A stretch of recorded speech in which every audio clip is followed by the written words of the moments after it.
तो साथियों, ये है चमचा योग मान्यवर साहब कांसीराम और इसका हमने 8वां एपिसोड अपलोड कर दिया है और यह 9वां एपिसोड है साथियों। तो साथियों, कांसीराम साहब आगे लिखते हैं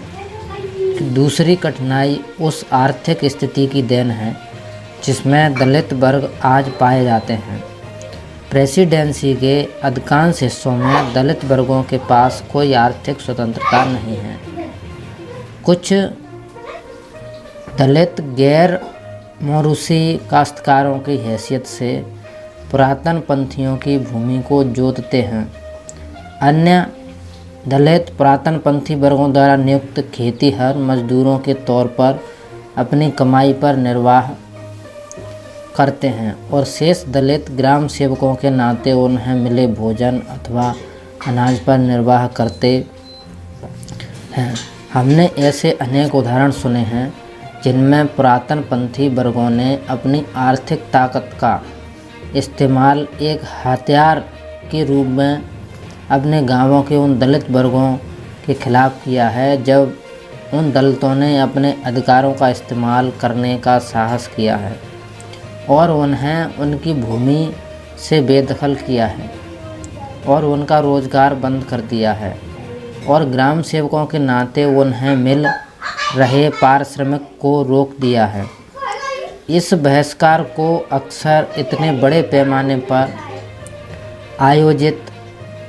किया जाता है कि उसमें दलित वर्गों को साझा उपयोग के मार्गों का इस्तेमाल करने से रोक दिया जाता है और गांव का बनिया उन्हें ज़रूरत का सामान देना बंद कर देता है। उपलब्ध साक्ष्य के अनुसार कभी कभी छोटे छोटे कारण भी दलित वर्गों के बहिष्कार की घोषणा के लिए पर्याप्त होते हैं। अक्सर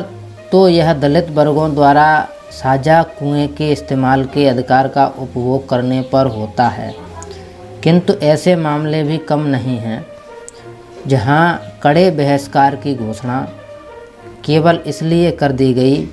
कि दलित वर्ग के किसी व्यक्ति ने जनेऊ पहन लिया, जमीन खरीद ली, अच्छे कपड़े अथवा गहने पहन लिए या दूल्हे को घोड़ी पर बैठाकर सार्वजनिक रास्ते से बारात निकाली।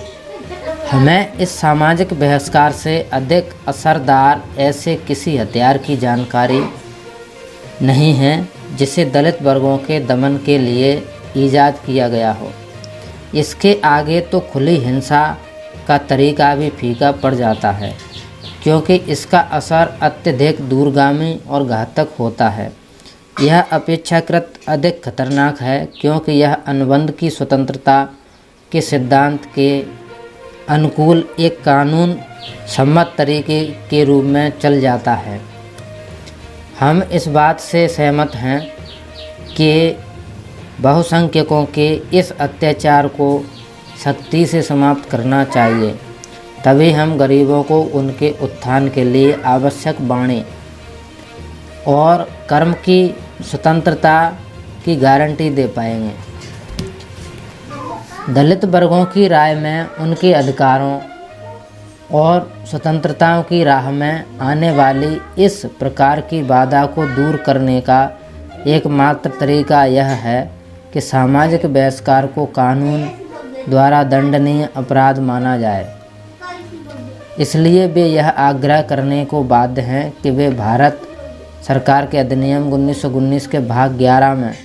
शामिल अपराध, प्रक्रम और दंड से संबंधित धाराओं में निम्नलिखित धाराओं को भी जोड़ें। नंबर 1, बहिष्कार के अपराध की परिभाषा। एक व्यक्ति दूसरे व्यक्ति का सामाजिक बहिष्कार करने का अपराधी माना जाएगा जब वह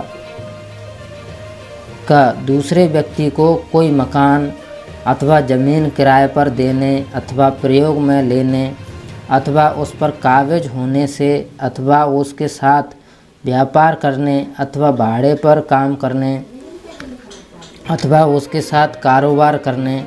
अथवा उससे कोई सेवा लेने अथवा देने से मना करता है, अथवा ऐसे किसी भी कथित कार्य को उन शर्तों पर करने से मना करता है जिन पर ऐसे कार्य सामान्य स्थिति में किए जाने चाहिए, अथवा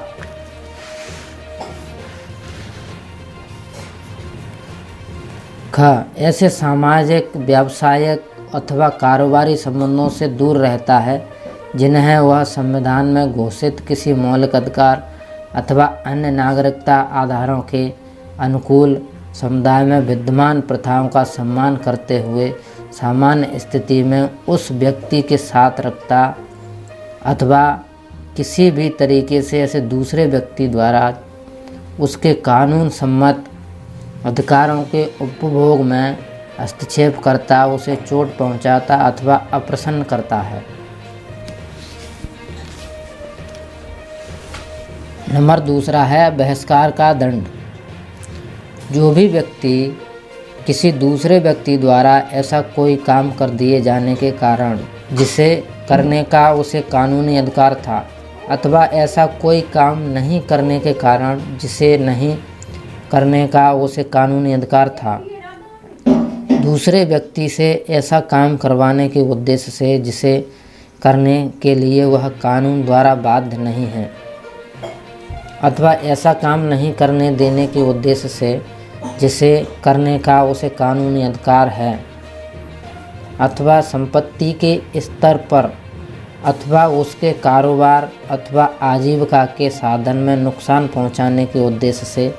ऐसे व्यक्ति का अथवा ऐसे किसी अन्य व्यक्ति का जिसमें ऐसे व्यक्ति की रुचि है बहिष्कार करता है, तो वह 7 वर्ष के कारावास अथवा जुर्माने अथवा दोनों का भागी होगा। उस सूरत में धारा के अंतर्गत कोई अपराध नहीं हुआ माना जाएगा। यदि अदालत इस बात से संतुष्ट है कि आरोपी ने किसी अन्य व्यक्ति के उकसाने पर अथवा उसके साथ मिलकर अथवा किसी साजिश अथवा समझौते के तहत अथवा मिलजुल कर यह काम नहीं किया है। नंबर तीसरा, बहिष्कार के लिए उकसाने अथवा बढ़ावा देने का दंड। जो भी व्यक्ति का सार्वजनिक तौर पर बहिष्कार का प्रस्ताव रखता अथवा प्रकाशित अथवा प्रसारित करता अथवा ऐसे किसी बयान, अफवाह अथवा खबर को बनाता, छापता अथवा प्रसारित करता है जिसमें उसका उद्देश्य बहिष्कार है, अथवा उसे विश्वास है कि उससे बहिष्कार को बढ़ावा मिल सकता है, अथवा जो बहिष्कार का कारण बन सकता है, अथवा किसी अन्य तरीके से किसी व्यक्ति अथवा व्यक्तियों के वर्ग के बहिष्कार को उकसाता अथवा बढ़ावा देता है, वह 5 वर्ष तक के कारावास अथवा जुर्माने अथवा दोनों का भागी होगा। साथियों, चमचा युग को हमें YouTube पर डालने की ज़रूरत क्यों महसूस हुई? इसका कारण सिर्फ यही है कि चमचा शब्द का उपयोग कांसीराम साहब ने समाज को जोड़ने के लिए प्रयोग किया, जबकि वर्तमान में चमचा शब्द का प्रयोग समाज को तोड़ने के लिए किया जा रहा है। कुछ मित्रों ने YouTube पर चमचा युग किताब को अपलोड किया है, लेकिन पूरा अपलोड नहीं है। तो मेरा उद्देश्य है कि मैं चमचा युग किताब को पूरा अपलोड करूं, जिससे समाज इसको देख सके। इसी के साथ मैं आपसे अपील करता हूं कि आप हमारे चैनल पर नए हैं तो हमारे चैनल को सब्सक्राइब करें, लाइक करें, कमेंट करें और सभी दोस्तों में शेयर करें। धन्यवाद साथियों।